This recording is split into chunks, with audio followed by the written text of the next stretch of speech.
la palabra del domingo. Un saludo muy especial para todas las personas que escuchan la emisora acá en Medellín y para los que siguen nuestra programación a través de la internet. Está corriendo rápidamente la segunda sección del tiempo ordinario que comenzamos al día siguiente a Pentecostés y se prolongará hasta el comienzo del tiempo del Adviento, es decir, a fines de noviembre o principios de diciembre, cuando se iniciará otro año litúrgico. Hemos llegado dentro del tiempo ordinario a la 11ª semana, la semana 11, como podemos también decir. Sin embargo, como ocurrió el domingo pasado, los dos primeros domingos de la segunda sección del tiempo ordinario, la Iglesia los dedica a dos fiestas especiales. El domingo pasado, la solemnidad de la Santísima Trinidad, y este domingo, la solemnidad del cuerpo y sangre de Cristo.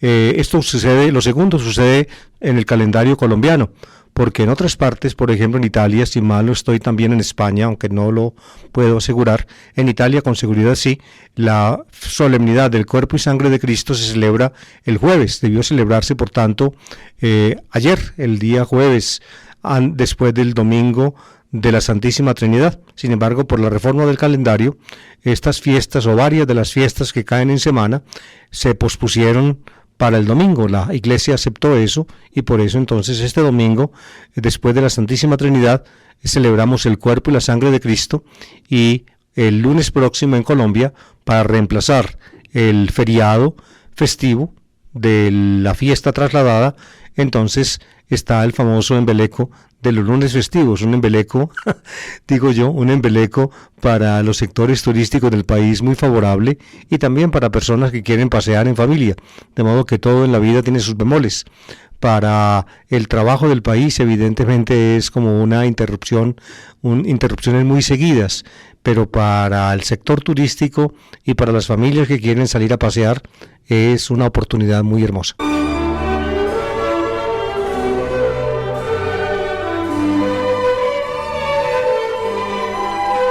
Con la solemnidad del cuerpo y la sangre de Cristo ocurre algo parecido a lo que pasa con algunas otras fiestas que son de reciente datación. Me refiero a esto. En realidad, fíjense, hasta poco tiempo antes del Vaticano II, no recuerdo exactamente cuándo, había una doble fiesta. El cuerpo de Cristo, llamado en latín Corpus Christi, y luego, más adelantico, la solemnidad de la sangre de Cristo. Eran, por tanto, dos fiestas. La más antigua, ciertamente, es la del Corpus Christi, que proviene desde la Edad Media, en la época de Santo Tomás de Aquino. Pero también tenían, pues, la otra, la sangre de Cristo. Y luego, con la reforma del Vaticano II, si mal no estoy, se juntaron las dos, el cuerpo y la sangre de Cristo. Y es la que celebramos ahora.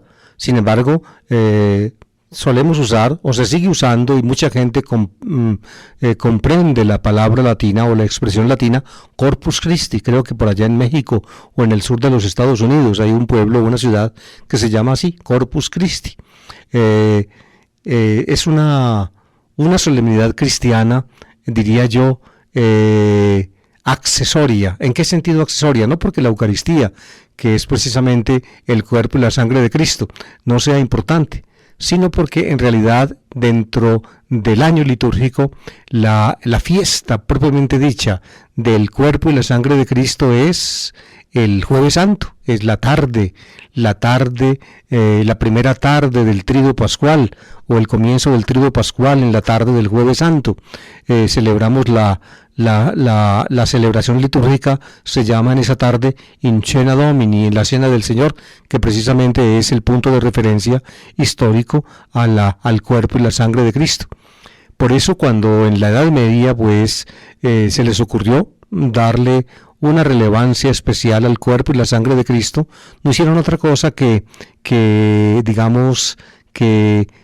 hacer un nuevo Jueves Santo. En el fondo es eso. Por eso la solemnidad fue un jueves, el jueves de Corpus, que lo llamábamos, ahora pasó al domingo por la razón que antes les expliqué, pero en realidad la solemnidad del cuerpo y la sangre de Cristo es como una reiteración del Jueves Santo, de la gran celebración en la Cena del Señor. y hablando del cuerpo de Cristo. Y también, como les decía, la sangre de Cristo está incluida, que en el fondo remite al Viernes Santo. Ustedes ven pues que la solemnidad del cuerpo y la sangre de Cristo que celebramos este domingo es una reiteración del comienzo y la parte central del Triduo Pascual.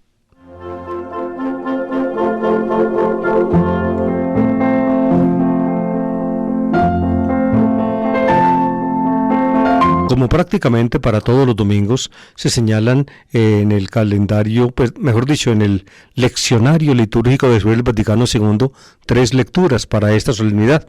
3 lecturas diferentes según el ciclo. Hay el ciclo dominical A, luego el ciclo dominical B y el ciclo dominical C.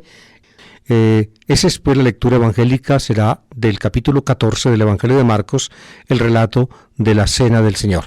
La primera lectura está tomada del libro del Éxodo, precisamente en el relato de la Cena del Señor hay una referencia clara que la vamos a apreciar ahora a esta lectura del libro del Éxodo en el capítulo 24, que cuenta cómo Moisés bajó del Sinaí, pues donde recibió pues la ley de manos del Señor, y se llegó al pueblo.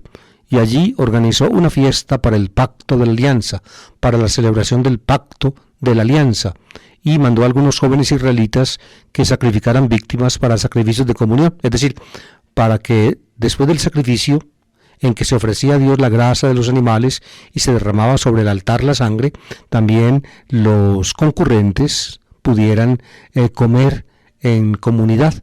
Era un sacrificio de comunión, donde se unían pues todos ellos en una sola celebración. Este es el texto de la primera lectura, tomada del Éxodo. En la segunda lectura vamos a leer un texto muy hermoso y muy profundo de la carta a los Hebreos.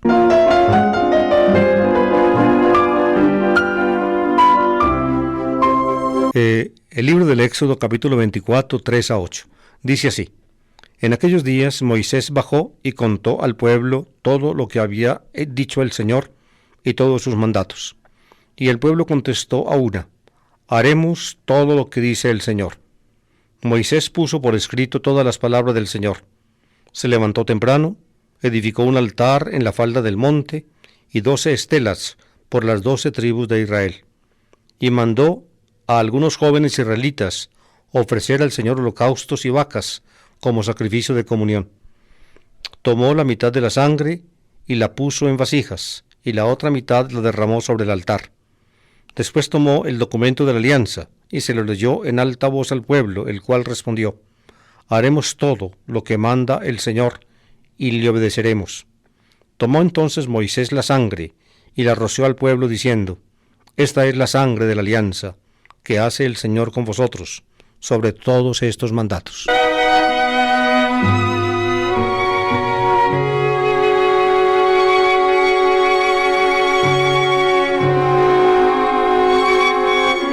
En el hilo del texto bíblico, amables oyentes, que comienza en Éxodo capítulo 19, cuando los hijos de Israel encabezados por Moisés llegan pues al Sinaí, al monte de Dios, Har HaElohim, como se dice en la Biblia, y Moisés prepara al pueblo para la teofanía, es decir, para la maravillosa manifestación del Señor, le manda purificarse y luego él señala los límites que nadie puede traspasar, los límites por tanto que se deben separar al pueblo y cualquier otro ser del lugar sagrado donde el Señor se va a revelar. Él sube entonces al monte, a la cima del monte, y tiene allí su encuentro luminoso con el Señor. El Señor le dirige la palabra. En ese punto, amables oyentes, parece el texto una parada para introducir las leyes, es decir, la parte legal que caracteriza, además de las historias, de las narraciones históricas, al Pentateuco. Aparece primero el texto de los 10 mandamientos de la ley del Señor, de la ley de Dios, dados a Moisés en la cima del monte, y acto seguido aparece una antigua colección legal llamada por los autores, llamada el Libro de la Alianza, el Código de la Alianza, Sefer HaBerit, Es un texto muy antiguo, de los más primigenios y antiguos textos legales o colecciones legales del antiguo Israel. Es añadido allí después en los capítulos 21 más o menos hasta el 23. Una antigua colección, pues, el Código de la Alianza. Y enseguida, una vez terminada la colección, parece que se recupera el hilo narrativo y sigue contando lo que pasó. Moisés, pues, baja del monte, escribe lo que el Señor le mandó y finalmente organiza una gran celebración para el pacto de la alianza. La celebración, como escuchamos, consiste en holocaustos y sacrificios de comunión.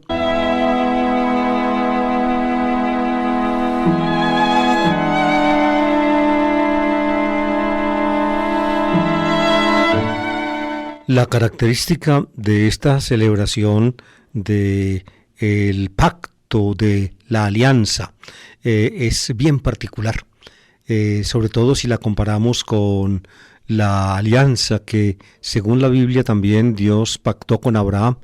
El pacto del Señor con Abraham, diría yo, fue como unilateral. Es el Señor Dios el que se compromete con Abraham, el que se compromete con él jurándole por su propia vida, que a tu descendencia, dice el texto bíblico en Éxodo capítulo 14, a tu descendencia daré esta tierra. Le promete, por tanto, la descendencia y la tierra. Y Abraham ve, pues, como sumido en un profundo sopor, ve como el Señor mismo, en la figura de un horno ardiente, de un horno que despide llamas, pasa a través de un callejón que dejan unas víctimas que sacrificó Abraham y las partió en mitades y enfrentó una mitad a la otra, dejando pues un espacio libre entre ellas. A través de ese callejón pasa el Señor y le jura a Abraham, le jura por su propia vida, como diciendo Dios, si yo no cumplo, que me pase a mí lo que le ha pasado a estos animales. Es decir, casi en forma imposible, Dios se compromete su propia vida en el pacto que le hace a Abraham. Dios, pues, da el pacto, Dios lo refrenda de cuenta propia. En cambio, la alianza con Israel en el Sinaí, la lógica es diferente. Los autores modernos precisamente miran estas concepciones que aquí pues se reflejan en este texto bíblico y en otros, las ven como en alguna forma como un eco de esas instituciones políticas que Israel conoció, sobre todo a partir de la dominación de los asirios. Cuando los asirios destruyeron el reino de Israel, luego sojuzgaron e impusieron, digamos, vasallaje al reino judío. Entonces allí el pacto no era propiamente unilateral, no era un compromiso de uno solo, sino que el soberano le imponía al vasallo un pacto y el vasallo tenía que comprometerse con las cláusulas y las ordenanzas del rey soberano. Así hacían los reyes asirios con sus súbditos, entre ellos, por ejemplo, el reino judío.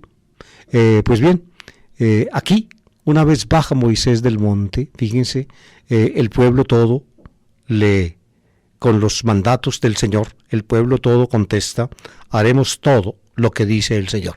Es decir, el pueblo se compromete a cumplir los mandatos de Dios. Precisamente en eso consiste la alianza. Dios obró, Dios los sacó de Egipto, Dios los condujo o los está conduciendo por el desierto, Dios les va a dar la tierra prometida a Abraham, Dios ha hecho lo suyo, ahora toca al pueblo hacerlo de él.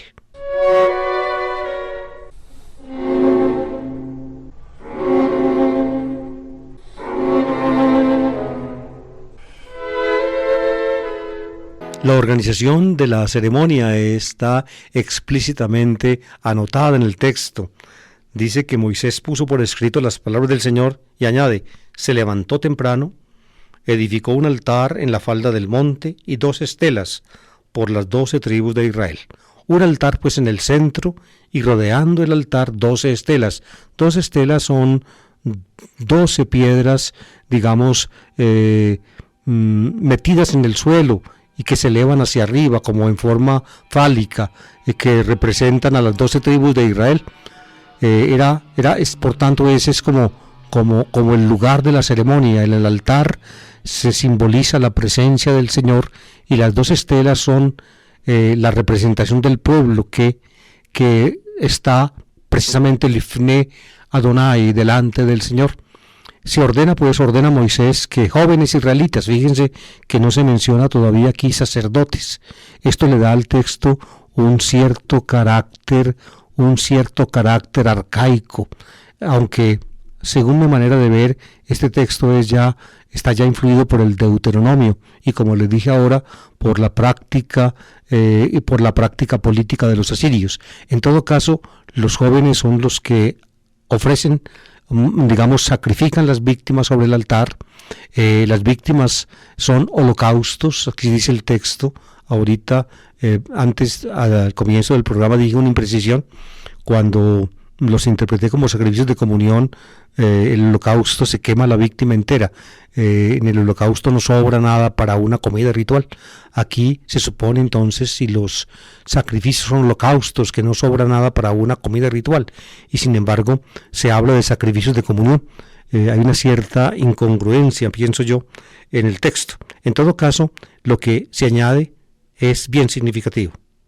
Se habla de Moisés: tomó la mitad de la sangre y la puso en vasijas, y la otra mitad la derramó sobre el altar. La separación, pues, de la sangre de las víctimas en vasijas por un lado, y luego la que se derrama sobre el altar, tiene un sentido que a continuación se detalla. Luego tomó el documento de la alianza y se lo leyó en voz alta al pueblo, el cual respondió: haremos todo lo que manda el Señor y le obedeceremos. Y el pueblo reitera la promesa que ya antes había hecho. Y entonces viene el motivo por el cual Moisés reservó en vasijas la mitad de la sangre de las víctimas. Escuchen bien esto, porque ustedes van a encontrar en el texto de la Cena del Señor, que leeremos al final, el eco preciso de estas palabras. Tomó Moisés la sangre y la roció al pueblo, diciendo: esta es la sangre de la alianza que hace el Señor con todos vosotros sobre todos estos mandatos. Al rociar, pues, la sangre de las víctimas sobre el pueblo, el pueblo está aceptando un compromiso de cumplir todo lo que el Señor hace.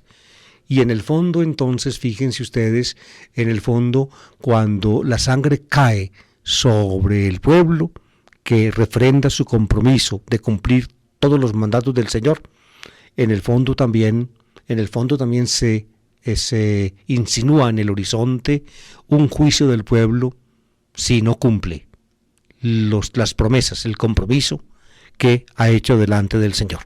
Así pues, narra la Biblia en el capítulo 24 el pacto de la alianza del Sinaí.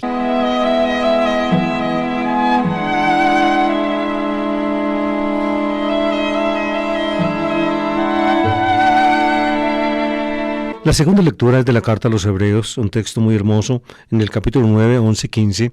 La carta a los Hebreos es un documento cristiano producido verosímilmente en el ámbito de la iglesia de Antioquía. El autor es un judío muy versado en la Biblia, pero al mismo tiempo un gran conocedor de la lengua griega. El griego de la carta a los Hebreos es, a mi juicio, el mejor griego del Nuevo Testamento. Escribe en una forma muy correcta. Este autor, cualquier autor griego de la época clásica hubiera podido leer, claro está, con un poco de extrañeza ante pues la aglomeración de elementos judaicos en el texto. Hubiera podido leer de punto de vista idiomático el texto sin asustarse, es decir, sin encontrar prácticamente ningún error gramatical o ninguna desaveniencia con las reglas del lenguaje. El autor de la carta a los Hebreos, pues, un judío helenista, muy conocedor del Antiguo Testamento y un buen manejador del idioma griego.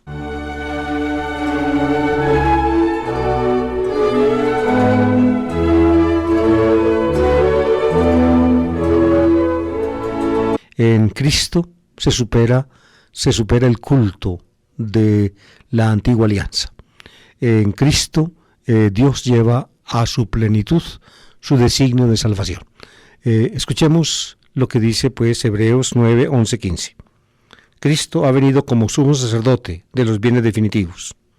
Su templo es más grande y más perfecto, no hecho por manos de hombre, es decir, no de este mundo creado. No usa sangre de machos cabríos, ni de becerros, sino la suya propia. Y así ha entrado en el santuario una vez para siempre, consiguiendo la liberación eterna. Si la sangre de machos cabríos y de toros, y el rociar con las cenizas de una becerra, tienen el poder de consagrar a los profanos, devolviéndoles la pureza externa, cuánto más la sangre de Cristo, que en virtud del Espíritu Eterno se ha ofrecido a Dios como sacrificio, sin mancha, para purificar nuestra conciencia de las obras muertas, llevándonos al culto del Dios vivo. Por eso Él es mediador de una alianza nueva. En ella ha habido una muerte que ha redimido de los pecados cometidos durante la primera alianza, y así los llamados pueden recibir las promesas de la herencia eterna.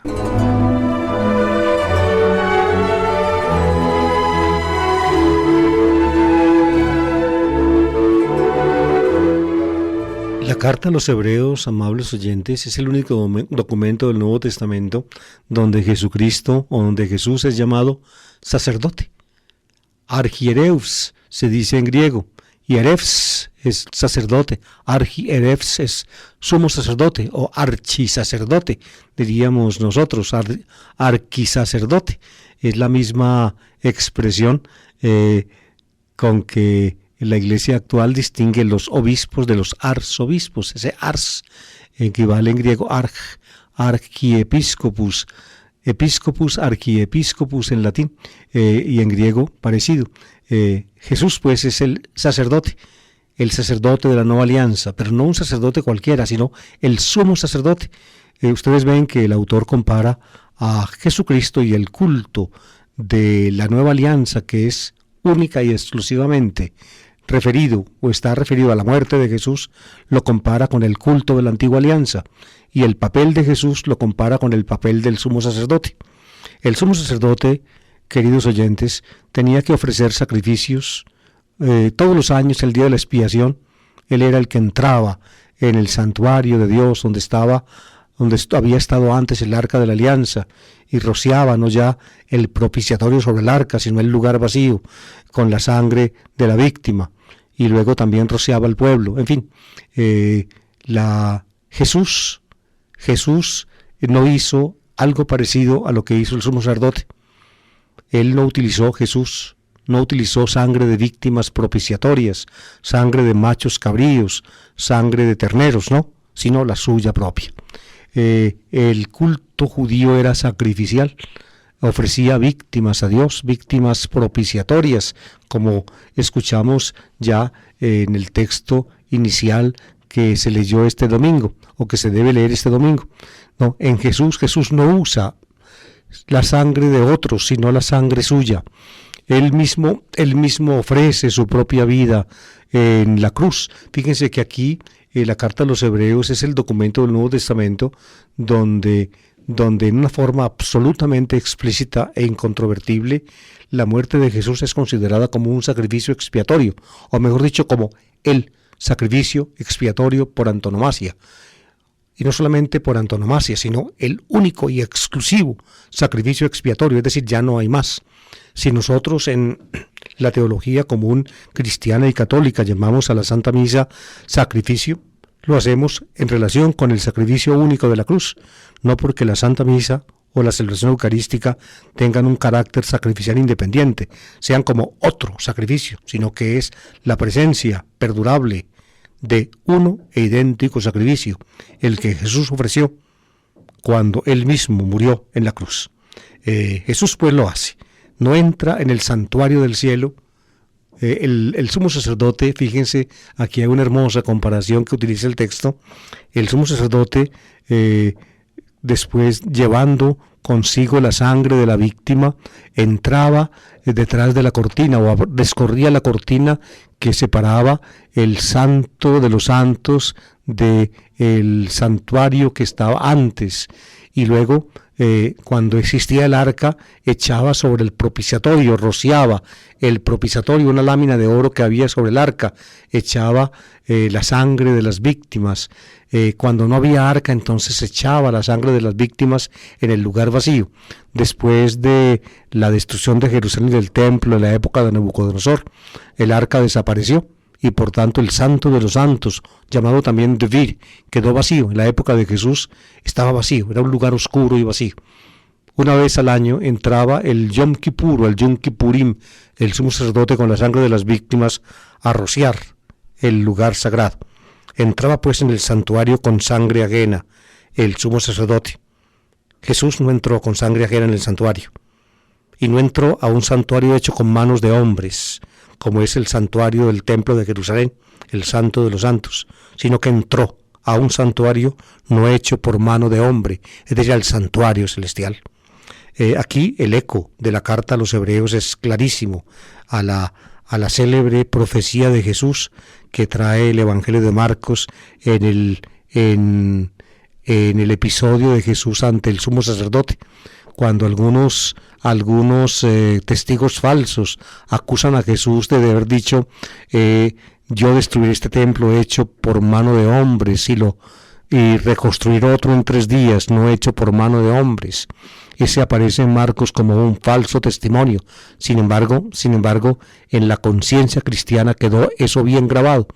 Los cristianos bien supieron entonces que el verdadero santuario era Jesús mismo, que con su propia sangre entra para siempre en el santuario celestial, y así entonces abre el camino para que todos los que le obedecemos podamos entonces también entrar con él en el mundo, en la dimensión de Dios. Ese es, en resumen, el sentido del texto que este domingo escucharemos de la carta a los hebreos.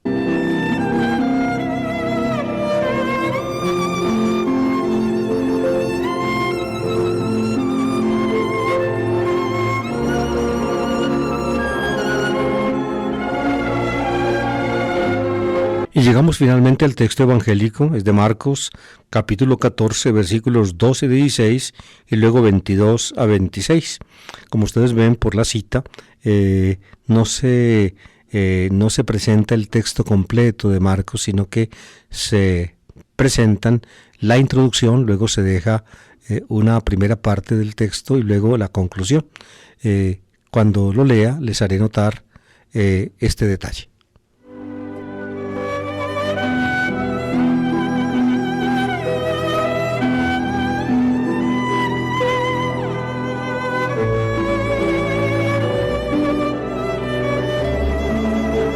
La introducción es esta, Marcos 14, 12, 16. El primer día de los ácimos, cuando se sacrificaba el Cordero Pascual, le dijeron a Jesús sus discípulos, ¿dónde quieres que vayamos a prepararte la cena de Pascua? Él envió a 2 discípulos diciéndoles, id a la ciudad, encontraréis un hombre que lleva un cántaro de agua, seguidlo, y en la casa en que entre, decidle al dueño. El maestro pregunta, ¿dónde está mi habitación en que voy a comer la Pascua con mis discípulos? Él os mostrará una sala grande, en el piso de arriba, arreglada con divanes. Preparadnos allí la cena. Esta es la introducción del texto. Luego viene una parte que se omite, y es que Jesús por la tarde pues llega con sus discípulos desde Betania a la cena que ya los 2 enviados habían preparado. La primera parte de la cena es suprimida acá, es cuando ocurre digámoslo así, la profecía que hace Jesús a sus discípulos de que uno lo va a entregar, en fin. Y luego, una vez, pues ese es el pedacito que se suprime para la lectura del domingo, y luego se continúa con el segundo pedacito, que es el que se refiere ya en una forma más estricta a la Eucaristía. Dice así en los versículos últimos, dice, mientras comían, Jesús tomó un pan, pronunció la bendición, lo partió y se lo dio diciendo, tomad, esto es mi cuerpo. Cogiendo una copa, pronunció la acción de gracias, se la dio y todos bebieron. Y les dijo, esta es mi sangre, sangre de la alianza, derramada por todos. Os aseguro que no volveré a beber del fruto de la vid hasta el día que beba el vino nuevo en el reino de Dios. Después de cantar el salmo, salieron para el monte de los Olivos.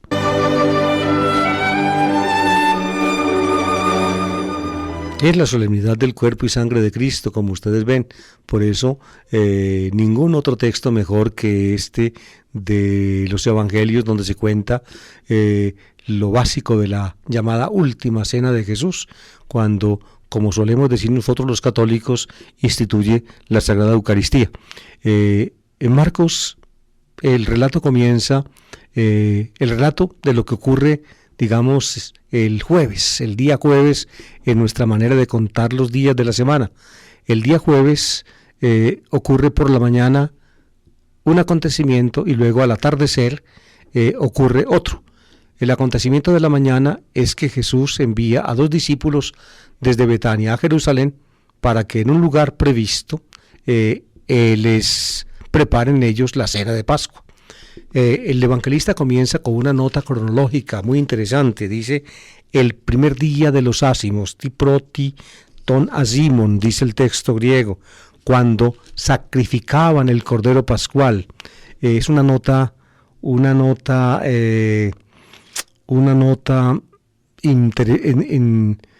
¿cómo les dijera?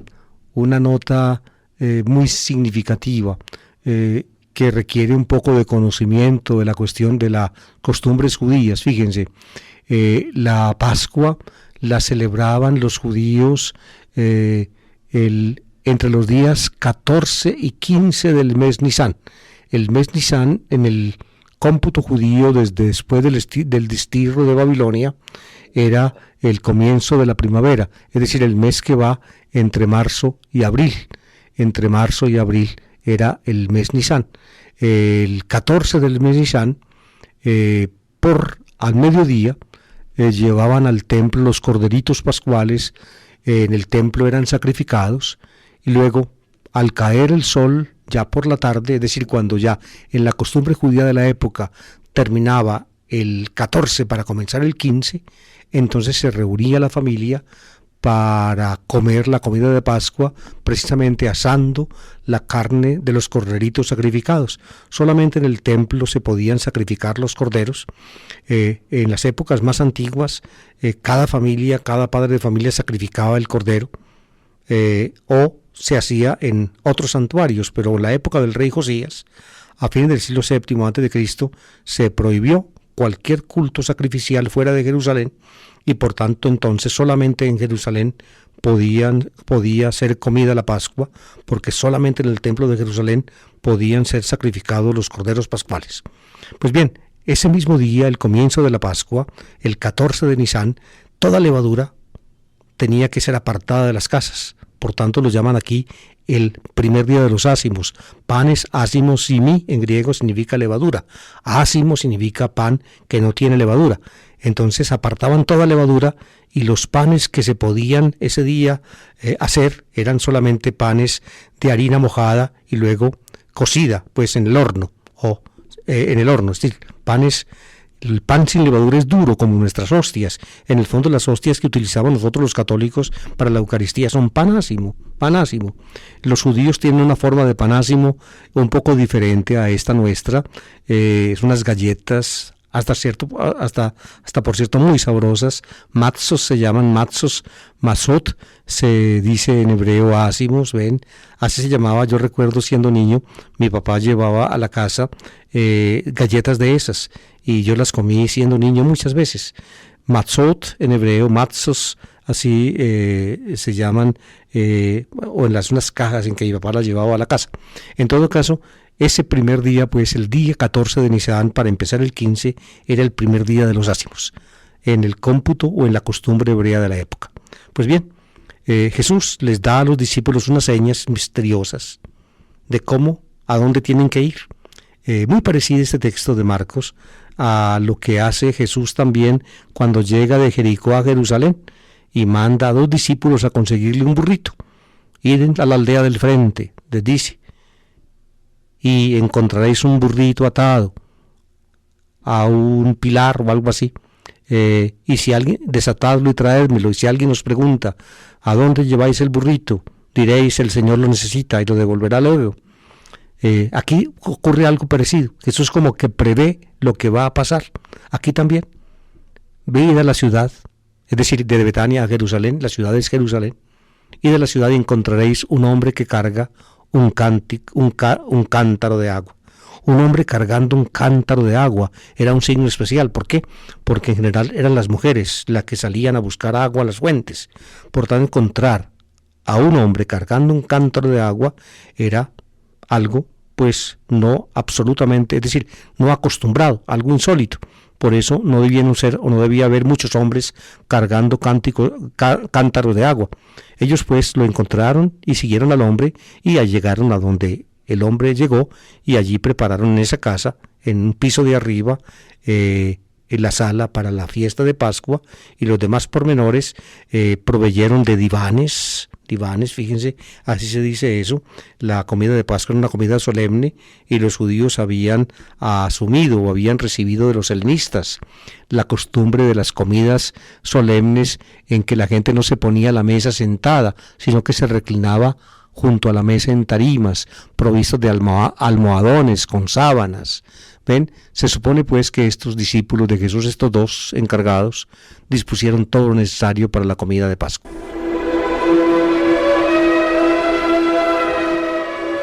Dice el texto, pues, Opsías Genomenis, cuando llegó la tarde, Jesús fue con sus discípulos. Lo primero que ocurre en el comienzo de la comida, no lo cuenta el texto, como escuchamos ahora, es suprimido.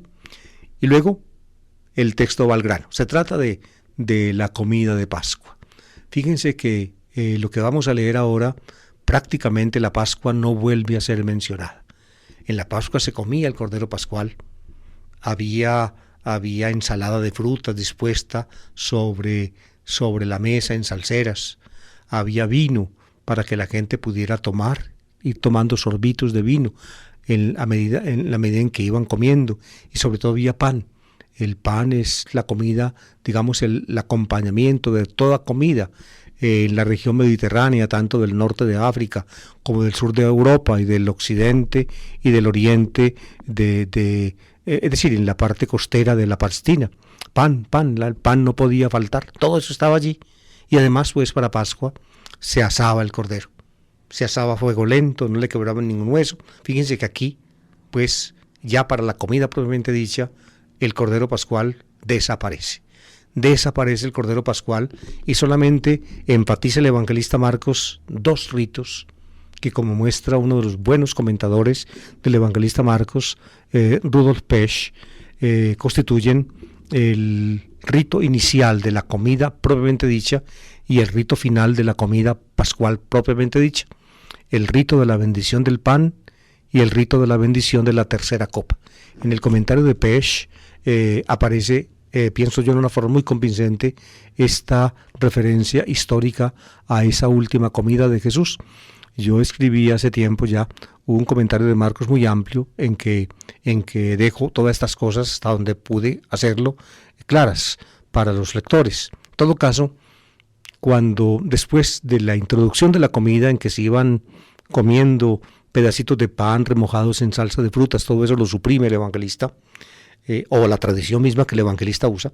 Fíjense, se llega pues a la comida propiamente dicha del Cordero Pascual. Pero, extrañamente, el Cordero Pascual no es mencionado. ¿Qué es mencionado? El primer rito, el rito de la apertura de la comida propiamente dicha. ¿Cómo cuenta el evangelista el rito de la apertura? Fíjense, mientras comían, Jesús tomó un pan, pronunció la bendición, lo partió y se lo dio diciendo: tomad, esto es mi cuerpo. Ahí está el rito inicial. En las comidas judías, el padre de familia que presidía la mesa se incorporaba, es decir, se enderezaba de la tarima donde estaba reclinado, se enderezaba, tomaba un pan de la mesa, lo partía y disponía que cada comensal, su familia y otras familias vecinas que se habían reunido a comer el Cordero Pascual, recibieran un pedacito de pan. Cuando tomaba el pan, y lo pronunciaba la bendición, que pronunciar la bendición en hebreo puede decirse, o en griego, el Nuevo Testamento utiliza dos verbos para la misma acción. Uno de ellos es bendecir, y habiendo bendecido, o lo bendijo, dice eulogis en griego, o también evharistisen, o dio gracias. ¿Ven? Bendecir es dar gracias. La oración de bendición que pronunciaba el sumo sacerdote judío es muy parecida, amables oyentes, a la que utilizamos actualmente en la celebración cristiana de la Eucaristía en el ofertorio, cuando el sacerdote en el altar presenta el pan a Dios. Bendito sea, Señor Dios del universo, por este pan, etcétera, etcétera. ¿Ven? El sumo sacerdote judío decía palabras semejantes, palabras semejantes. Yo recuerdo en la película esta de la Pasión del Señor, Jesús la pronunció en arameo y se entendía perfectamente. Al menos a mí al menos yo tengo la suerte de poder entender muchas cosas de esas. En la fórmula hebrea, cotizada y repetida actualmente, digamos, aún en las comidas familiares de judíos practicantes, se dice así: Baruch atah Adonai Elohe Israel, bendito seas, Señor Dios de Israel. Así se dice, Baruch atah Adonai, o también pueden decir Melech Hashamayim Be'Haaretz, Rey del cielo y de la tierra, etc. Es la fórmula judía de bendición. Se llama fórmula de bendición, que en el fondo es una acción de gracias. Por eso los verbos griegos que se usan enfatizan uno u otro sentido: bendiciendo, eulogisen, o dando gracias, evharistisen, así se dice en griego.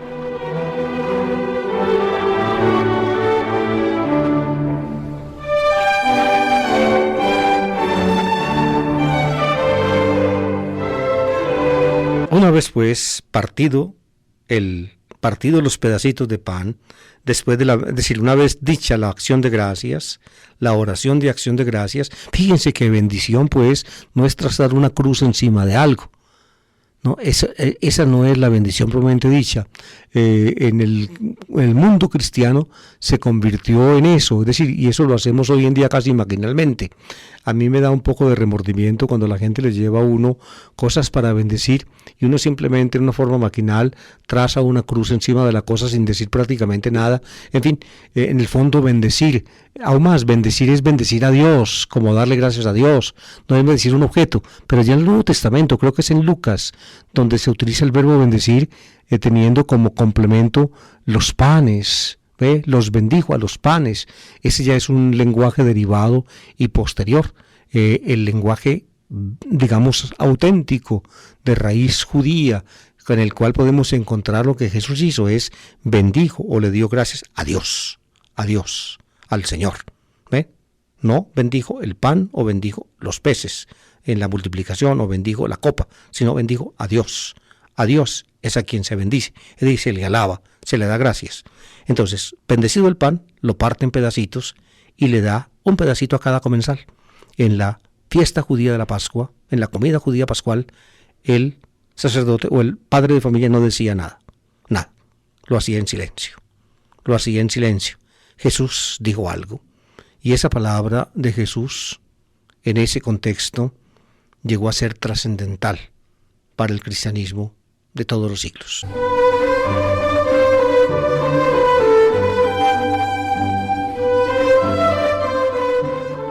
Lávete tutuestin tosomamu. Ahí está. Así se dice el texto griego. Tomad, esto es mi cuerpo. Esto es mi cuerpo. Somamu. Mi cuerpo. Soma es cuerpo. Mi cuerpo. Es decir, es mi persona. Soy yo mismo. Jesús había vivido una vida entera cumpliendo la misión que Dios le encomendó. Su contacto con los discípulos, pues, había representado una donación exclusiva de Él a ellos y a Dios. En este momento culminante, Él como que resume su vida entera, ya estando al borde de la muerte. Lo resume en esta entrega de su cuerpo, en el pan, en el pedacito de pan que cada cual recibe. Esto es mi cuerpo. En una tradición paralela a esta, la que trae el evangelista Lucas y la primera carta a los Corintios de Pablo, aparece una adición a esta palabra del pan, y este es mi cuerpo hiper imon didomenon, dice el texto lucano y paulino, dado por vosotros, entregado por vosotros. En el uso eclesiástico actualmente, en el uso eclesiástico que ustedes todos conocen porque han ido muchas veces a misa, se dice mi cuerpo que será entregado por vosotros, y se traduce hiper imon didomenon con el futuro, que será entregado por vosotros. La referencia pues de ese será entregado a la muerte de Jesús es patente, pero en el texto griego se dice didomenon en presente, que está siendo dado por vosotros, es decir, ya la vida entera de Jesús había sido una entrega, y en este momento culminante de su vida, en esta comida última, prácticamente se anticipa la entrega que finalmente se consumará en su muerte. Hyper imon didomenon, que es dado por vosotros, que es entregado por vosotros. Se supone, queridos oyentes, que allí viene la parte central de la cena, que es la comida del Cordero Pascual. Le servían pues a todo su pedazo de carne, iban comiendo lo que a cada cual le tocaba, iban también para acompañar el pan, posiblemente sorbían unas goticas o un poquito de vino de las copas, en fin.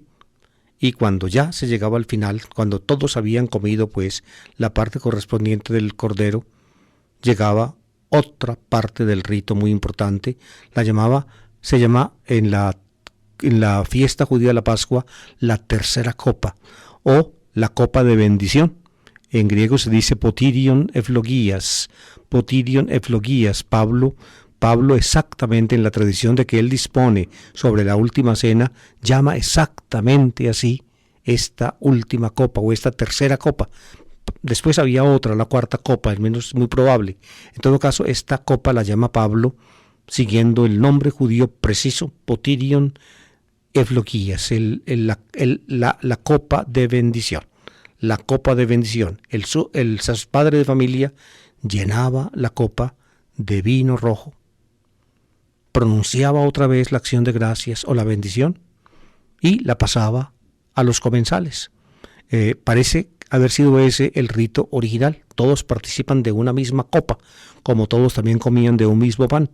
Se puede inferir esto de los relatos cristianos, pero parece también que en algunos rituales de la Pascua judía, cada cual tenía una copita al frente y la copita era llena o era llenada por el vino, y entonces cada cual cogía su propia copa.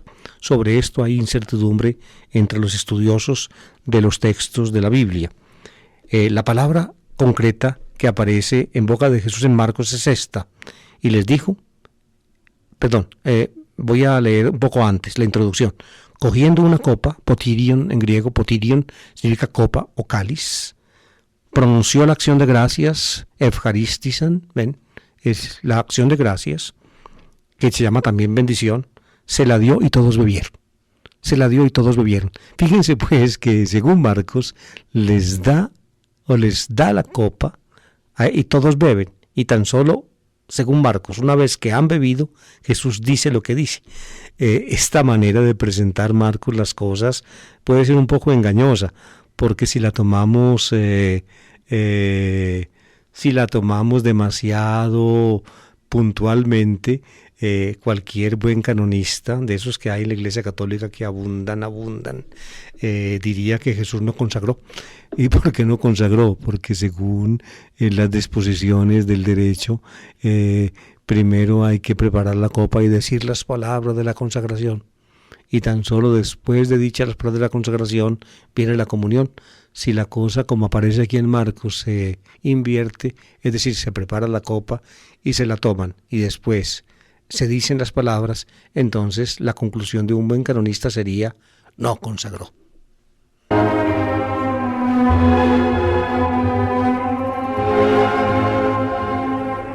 Pero no tomen en serio estas cositas que acabo de decir, que son más bien apuntes un poco jocosos, que muestran hasta qué extremos puede llegar un juridicismo a toda costa. En el fondo, pues, Jesús les entrega la copa y la palabra que acompaña esta entrega de la copa, de la cual todos bebieron, es paralela a la palabra dicha antes sobre el pan. Fíjense, dice, esta es mi sangre, sangre de la alianza derramada por todos. Esta es mi sangre, tuto estin to hemamu, hema en griego es sangre. Fíjense que la primera parte, tuto estin to somamu, este es mi cuerpo, aquí es tuto estin to hemamu, esta es mi sangre, es estrictamente paralela la palabra sobre el pan, mi cuerpo, y sobre la copa, mi sangre. Esta es la versión de Marcos, y también de Mateo. En Lucas y Pablo la versión es diferente. En Lucas y Pablo se dice, esta copa es la nueva alianza en mi sangre. Los autores discuten muchísimo cuál de las dos versiones es la más original. Yo pienso que en la iglesia primitiva se utilizaban las dos. Reconstruir exactamente la de Jesús es casi como un imposible. Al menos me parece pues a mí. Muy difícil porque hay argumentos para la una y para la otra. Esta es mi sangre, pero lo que es trascendentalmente importante no es tanto cuál de las dos sea la más original, sino la referencia a la alianza. Esta es mi sangre, dice en Marcos, tis diathekis tuto estin to hemamu tis diathikis, así se dice en griego en el texto de Marcos. Esta es mi sangre de la alianza, tis diathikis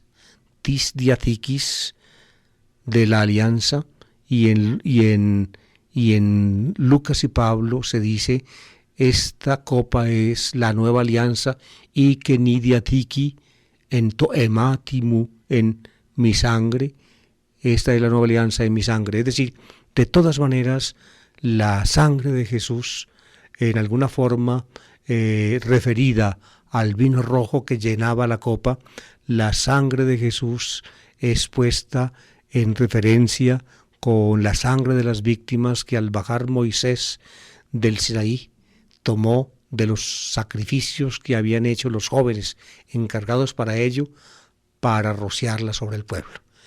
Primero roció sobre el altar y ahora sobre el pueblo. Esta es la sangre que el Señor Dios hace con vosotros. Esta es la sangre. Aquí, esta es la sangre de la alianza. La sangre de la alianza. La nueva alianza, o como dice Lucas, la alianza, es decir, la unión de Dios con nosotros por Jesús, se hace con base en la sangre de Jesús. Su entrega, la entrega de su vida durante su existencia terrena y la entrega de su vida en la muerte, finalmente llegó a ser un sacrificio cruento, una entrega cruenta, de tal manera que esa entrega de Jesús hasta la muerte funda la nueva y definitiva conexión de nosotros con Dios y de Dios con nosotros.